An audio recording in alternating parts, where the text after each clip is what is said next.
My name is Kevin Sheard. I'm an IAKP Kambo practitioner.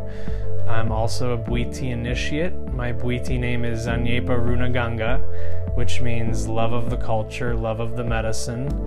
And I've been serving tribal medicines, plant medicines the last about 6 years now, since 2017.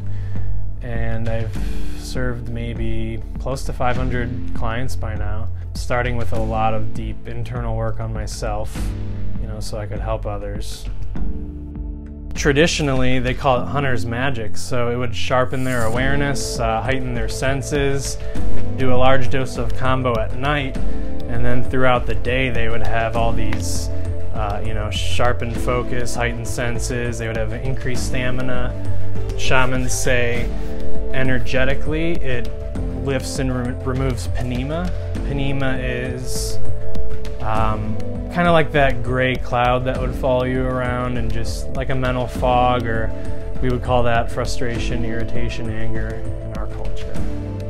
So I've seen a lot of miraculous healings with the medicine. With ear treatments, just getting the peptides straight to the brain, that can help so much more with neurological symptoms like depression. I work with Hapé too, which is a shamanic snuff typically made with ashes, wood, tobacco, other plant medicines. There's a variety of different kinds of Hapés. But it helps decalcify the pineal gland, and it also resets the energetic field, helps balance out chakras, energy points. It's a great grounding tool, and Hapé, the snuff, is also another powerful shamanic tool that can help remove blockages, stuck energies, so it can help people purge. So those, I like to work with those in conjunction before the Kambo. I suffered with addiction since I was 12 years old. My brother gave me an Oxycontin when I was 9 years old, so just the way I was kind of conditioned growing up thinking that there's a pill for everything. I was big into sports. I always felt like if I want to do well in school, I got to take a lot of amphetamines, uppers. If I am in pain, painkillers, performance enhancers. So I was under that mindset. And, they prescribed me to Suboxone at age 15, which is like methadone.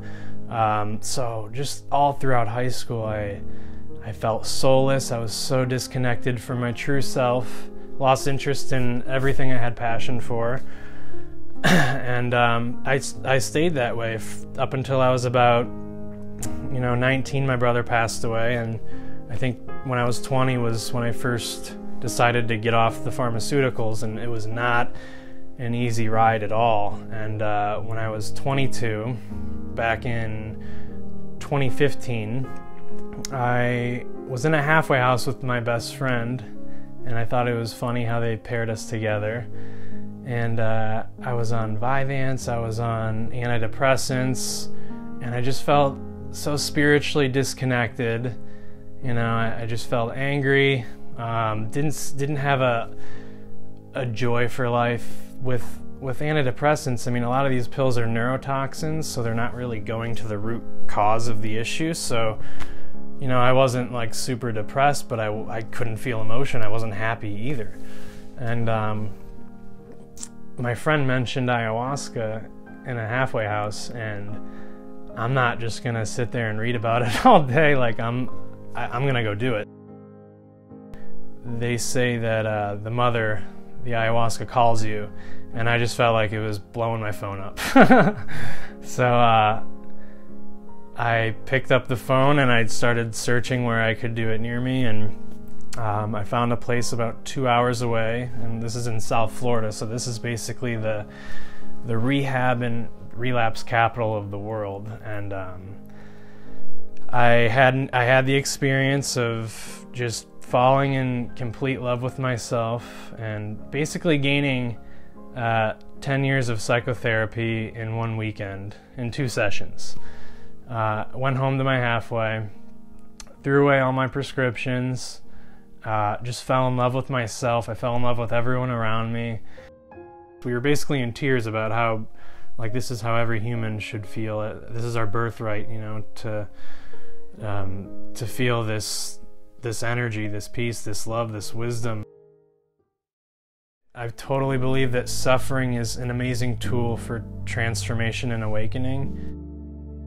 All the medicines all have something unique and different to offer. The time we're in now, just being in the third wave, you know, you have your first wave was psychedelics and their indigenous use. Second wave was the counterculture. You know, that was a miraculous time of spiritual revolution and transformation. And they put about a 50-year halt on any research, you know, for political reasons, huge backlash. And now we're in the third wave where we're doing scientific studies and research, and we're opening up centers, and we're in the golden age of light, especially with psychedelics at this time. You'll know when you're ready to receive, when you feel the calling, and when you feel ready. If you hear the call or feel the call, then pick up the phone. It's an absolute gift. We all have access to that. We can all tap into that.